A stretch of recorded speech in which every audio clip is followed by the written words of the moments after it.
Now that we've successfully created and applied a load balancer configuration, we're going to actually test that the load balancer is going to fail over a session.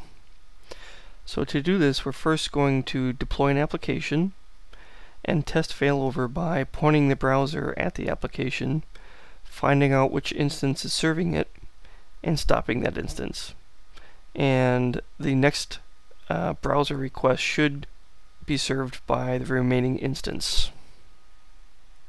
Okay, here we are back at the command line, and we are going to deploy an application using the deploy command, and we are going to target target cluster 1 and make sure that availability is enabled.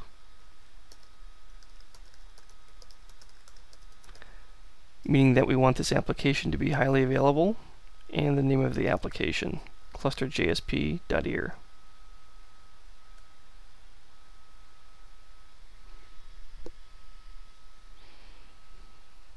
Okay, we've successfully deployed the application. The next step is to point the browser at the application.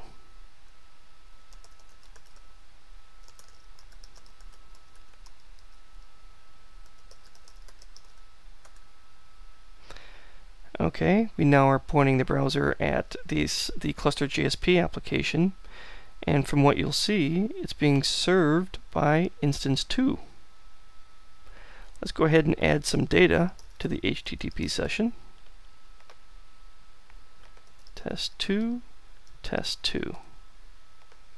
So now we have data down here that's stored in the HTTP session, and now what we're going to do is stop instance 2.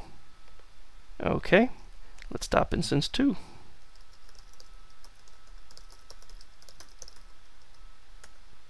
Okay, instance 2 is successfully stopped. Let's go and reload the application.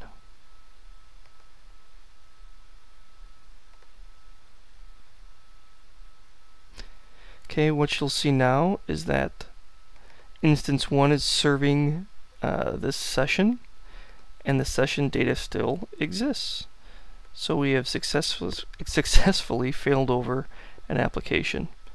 So with this demonstration, we have basically installed all the components for a highly available infrastructure, deployed the load balancing agent into the web server, and validated that the web server, using the load balancing plugin, was successfully failing over a session after an instance had failed. So thank you very much.